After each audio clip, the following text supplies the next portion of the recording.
The biggest challenge when presenting online is as soon as you share your slides, you're stuck in the top corner of people's screen in a tiny little window where nobody can see you. So the first way to impress your virtual audience and create a memorable online presentation is to use tools like Ecamm Live or Keynote to change how you are sharing your slides. Now you can keep your audience engaged, focused on you, your body language, your facial reactions, rather than being distracted by your slides that ideally don't have that much text on them anyway. You can really keep this interesting for your audience by showing not only your face, but switching to your slides in different ways, using different camera angles, and even putting yourself on the screen in a circle. I mean, this is way more interesting to look at than this. Hey, I am Jan Keck and I've spoken virtually at TEDx Calgary. I ran sessions at Present to Succeed and other conferences, and recently the world's largest HR virtual conference, the Bamboo HR Virtual Summit, where I received some of these amazing reviews from HR professionals, and hearing that my talk was one of the best ones, especially when Simon Sinek was doing the opening keynote, really means a lot to me. And there's one tool and tip that made a huge difference in getting those amazing reviews, and I'm actually looking at it right now. This is what helps me keep eye contact with my audience. This is my teleprompter, and behind this two-way mirror, I've hidden my camera, and then I'm using this iPad down here to project whatever I want on the screen. And usually I would have the gallery view of my participants on there, so I can directly connect with them. I can see their body language, their facial expressions, yet they perceive me as making eye contact with them. The thing that usually happens when I see speakers run sessions is they look down at their notes or maybe even off to the side, because that's where they have the gallery view.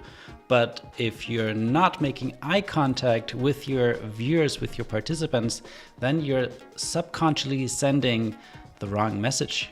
There's studies that show that if you do make eye contact, you're seen as more trustworthy, intelligent, conscientious, sincere, which basically means if you're not looking into the lens, you're faking it, you're up to something, you're shifty, you're not trustworthy.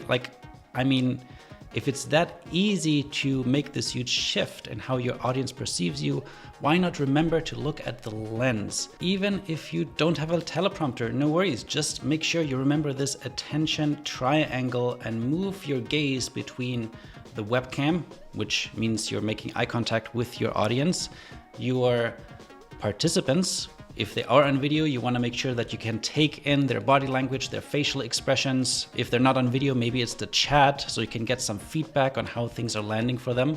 And lastly, your slides or your notes to make sure that you're actually covering what you're set to cover. If you follow my first two tips, then you're already in the top 5% of virtual speakers and presenters. But if you want to really stand out and create memorable and engaging experiences for the audience, you want to pay attention to my next two tips, and make sure that you subscribe to this channel. When I had to rewrite my TEDx talk because of the pandemic and deliver it remotely, I knew that I just didn't want to just film myself sitting at a desk like this. This is what 99% of others do. So instead, I brought in my 10-year experience of being a video creator and tell my story visually. Using a tool like Ecamm Live, it's easy to add your video inside of laptops, inside of phone screens, on top of Facebook events, inside the Zoom meeting.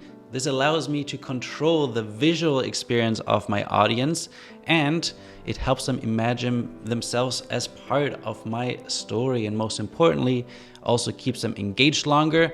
And if you do have a green screen, like I sometimes like to use, you can truly create immersive experiences by interacting with elements directly on the screen.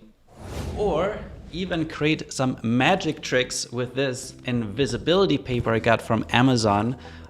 This is really cool. You can basically make yourself invisible. Also, the tool that I'm using for a lot of these effects is called Ecamm Live. I'll drop a link up here where you can check out a free trial for 14 days. And make sure if you like these tips, you are subscribed to my channel. Okay, before I get to my last tip, let's do some trivia. What do I call icebreakers? Type your answer to the chat.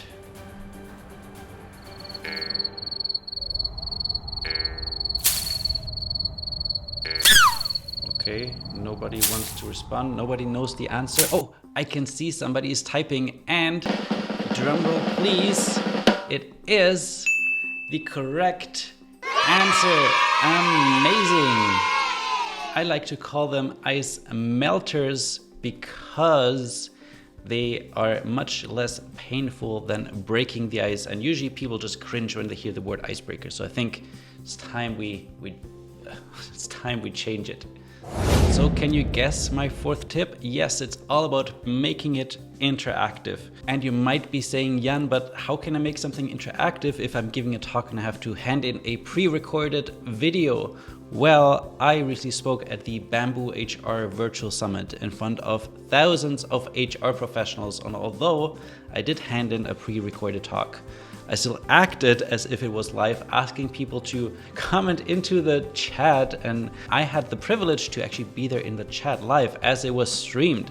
So it worked extremely well and ended up giving me some of the highest ratings of the talks of that conference. And now it's your turn to share what is one tip that I shared today that you will start implementing in your next virtual presentation or talk or workshop to increase the engagement and keep the attention longer for your participants.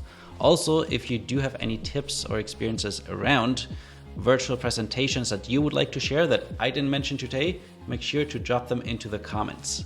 And if you're interested to learn more about how to keep your virtual presentations fresh and exciting so your participants, your audiences don't fall asleep, make sure you check out my talk at Present to Succeed in 2022, where I shared the top 3 Zoom features to beat Zoom fatigue.